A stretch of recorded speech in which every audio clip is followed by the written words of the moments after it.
Live from KSAT 12, the Nightbeat starts right now. The colder temperatures and rain on the way. Adam Caskey standing by with the very latest on what could be a gloomy Wednesday, Adam. Yeah, it's going to start out that way. It's going to be one of those mornings where it's hard to get up and get out of bed and get motivated. Already some very light mist beginning outside. It's only going to intensify.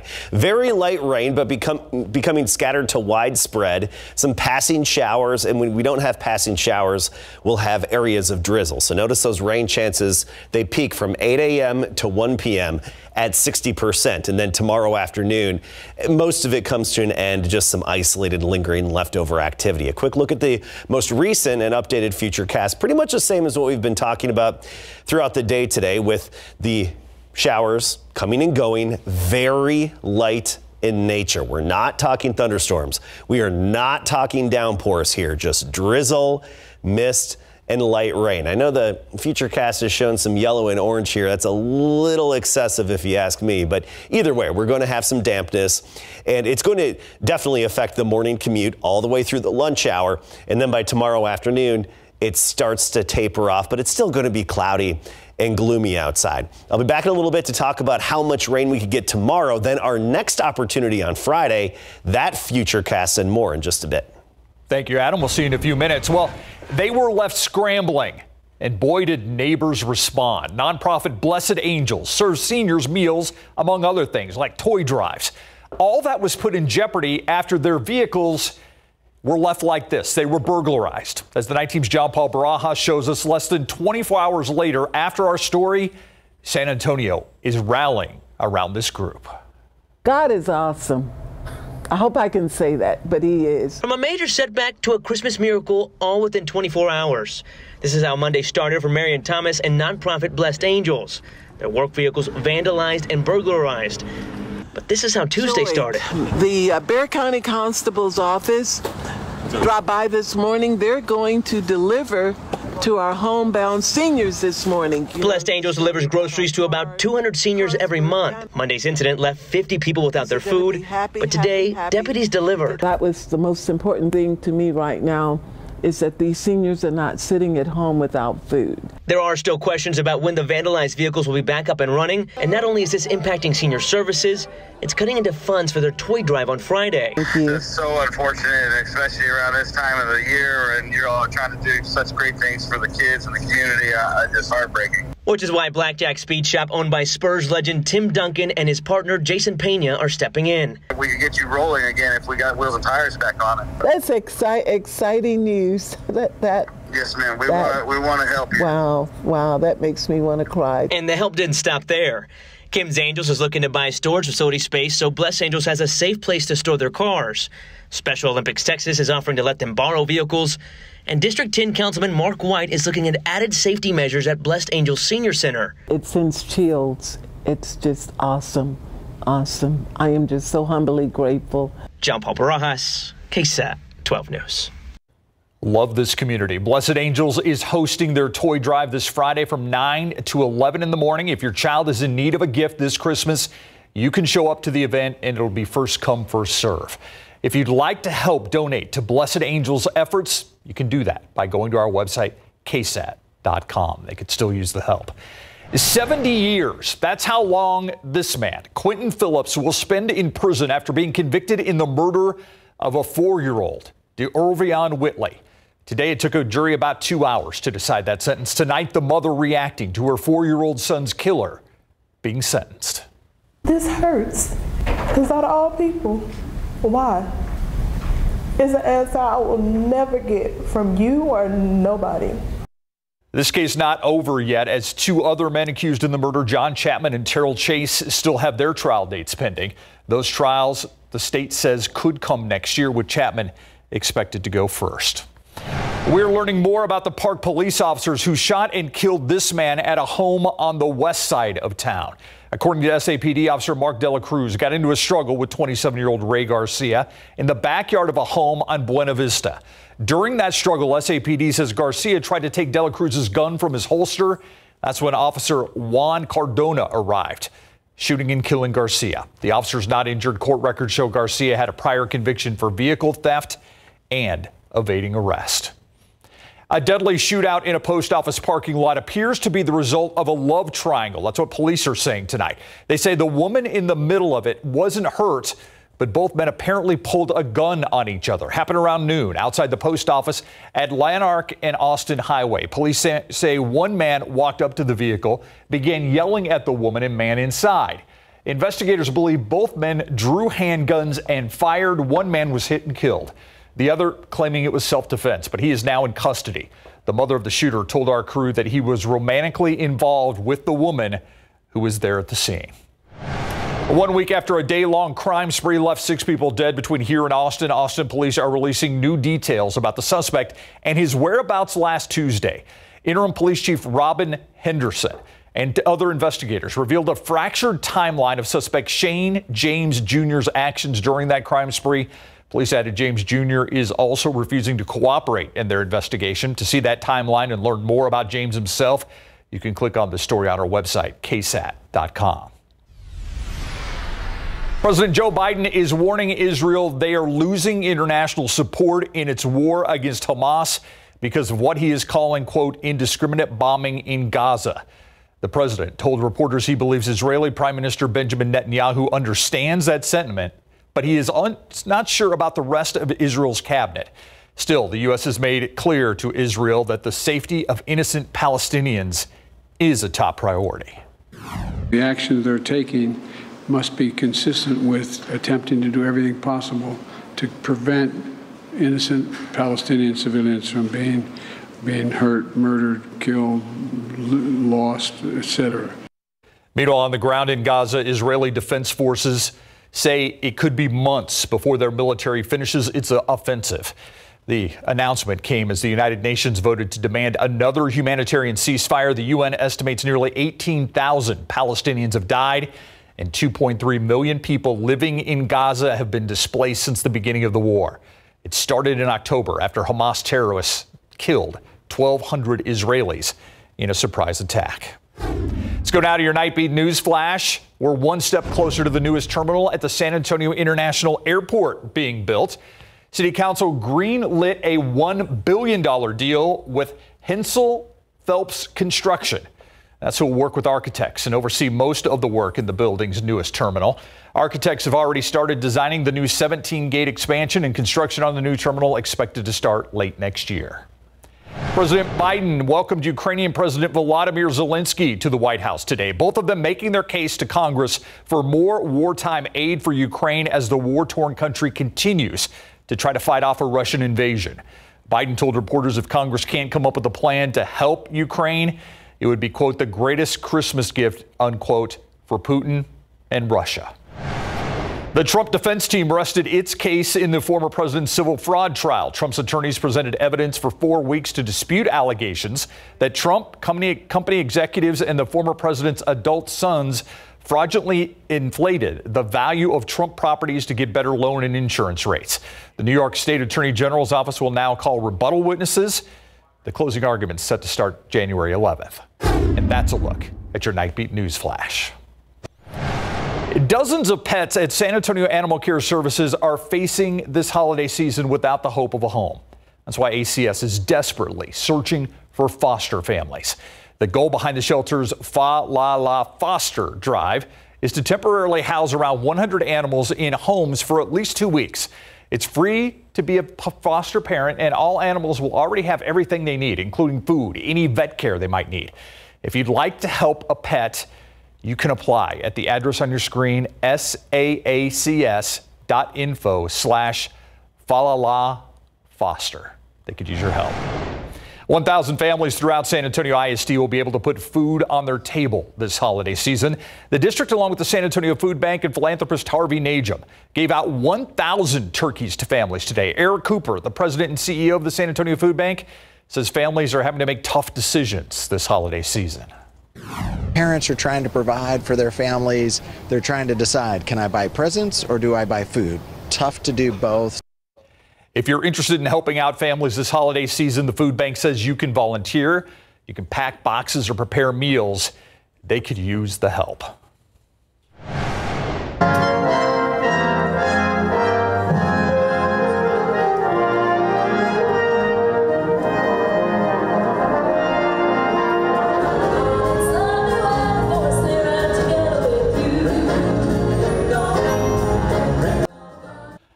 right, if you weren't in the holiday spirit already, I hope that put you in the spirit. Those were the sounds of the Holiday in Blue concert tonight. Everyone at the Majestic Theater treated to the holiday sounds of the United States Air Force Band of the West. And this guy, Chris Allen from American Idol, also there tonight. Our own Stefania Jimenez was the MC of this evening's festivities. Now, if you missed the show tonight, but you'd like to go, there's another show happening tomorrow night. Same time, same place. Holidays brings out the desire to give, but some nonprofits say there's a shortage of people who want to give of their time. Have you noticed there's not a lot of Salvation Army bell ringers? It's a problem we're going to talk about coming up.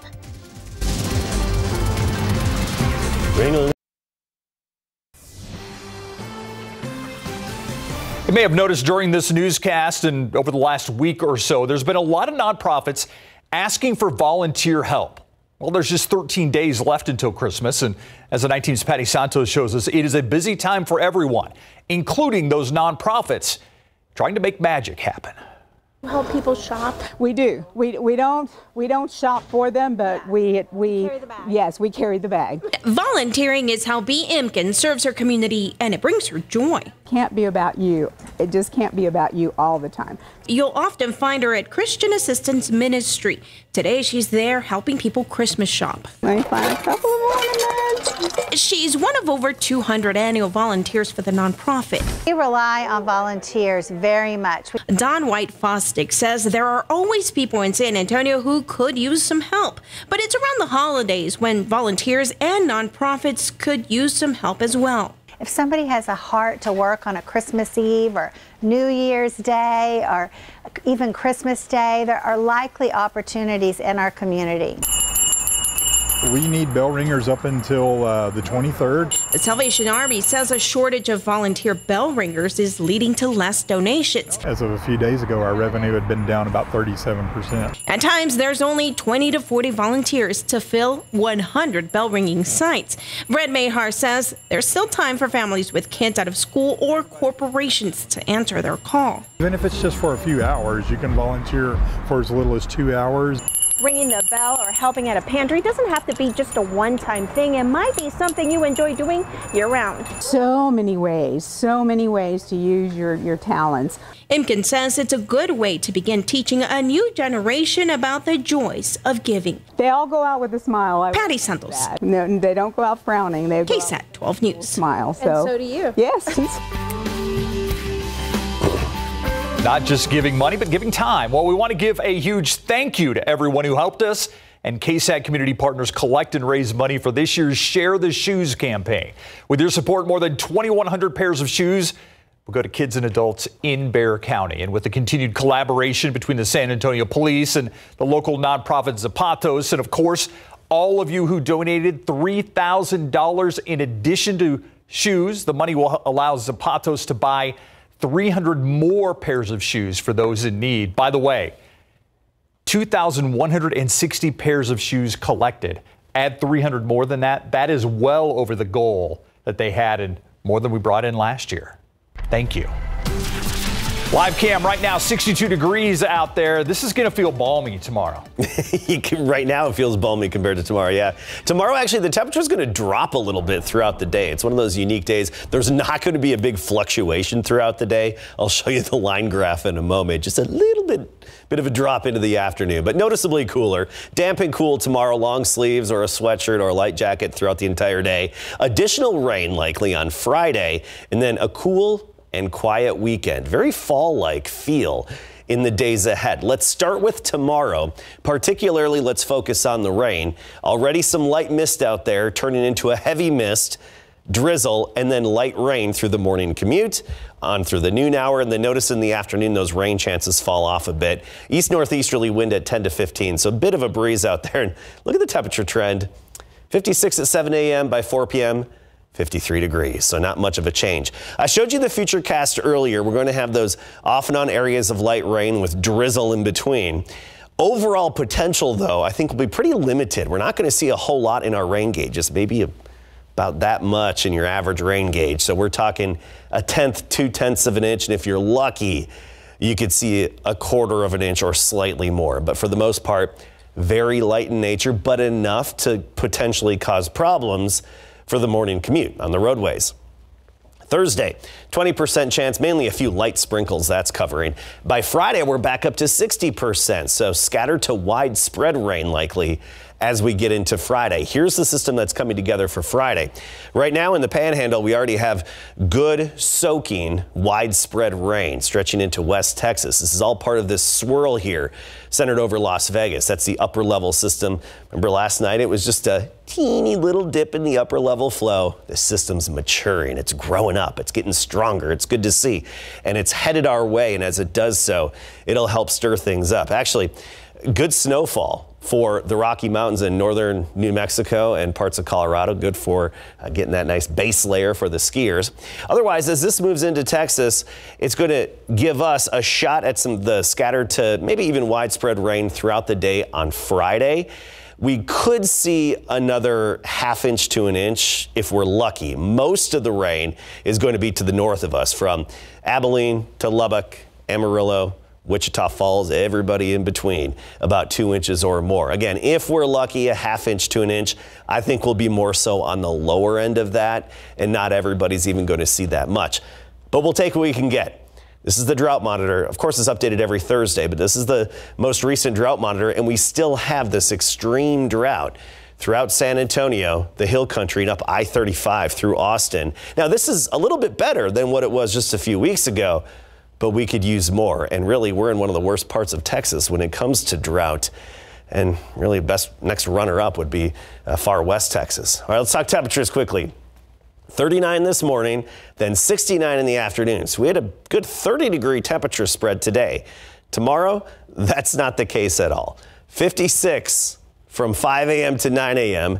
Then we drop down to 53 by 3 p.m. So we'll be feeling the chill tomorrow. And overall, as I said before, very fall-like. Mornings will be above freezing, so we don't have to worry about that for now. But they will drop down. Temperatures will drop down into the mid to upper 30s by Sunday and on into next week. Those are the morning temperatures.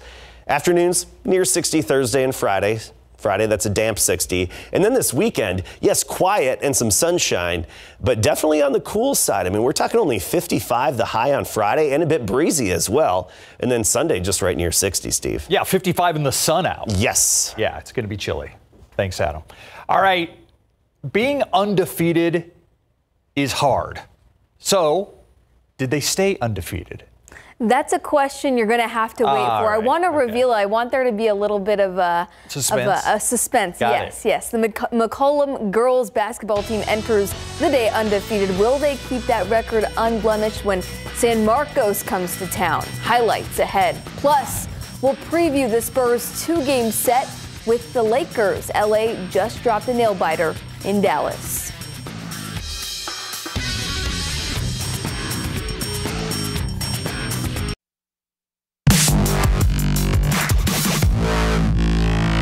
We kick off tonight's sports coverage with girls high school hoops. To the home of the Cowboys we go. McCollum is undefeated at 17-0 entering tonight's matchup against San Marcos, but it was the Rattlers who looked unbeaten. First half, the fast break leads to Brooklyn Harris wide open under the basket for the easy bucket. McCollum's sharpshooter Zoe Yanez answered with a big triple to keep the game at 6 points at halftime. The Cowboys were able to tie it up at 30 in the second half. Yanez with another bucket. She finished with the game-high 25 points, but too many missed baskets and poor rebounding led to more buckets for the Rattlers as San Marcos would go on to win at 63-58, handing the Cowboys their first loss of the season.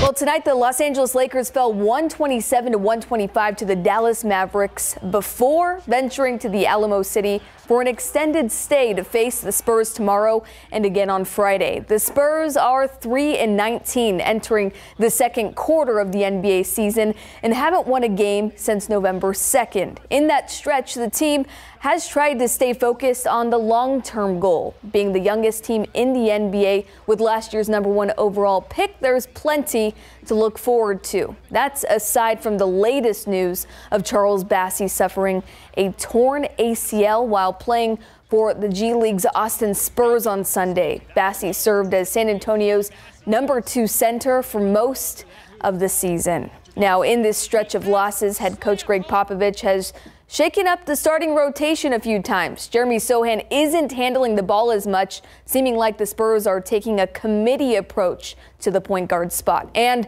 Victor Wembanyama has started at center in the last 2 games, where the rookie has averaged 19.5 points and 4.5 blocks. Wembanyama talked about facing LeBron James for the first time and how he has faith his team will see success down the line.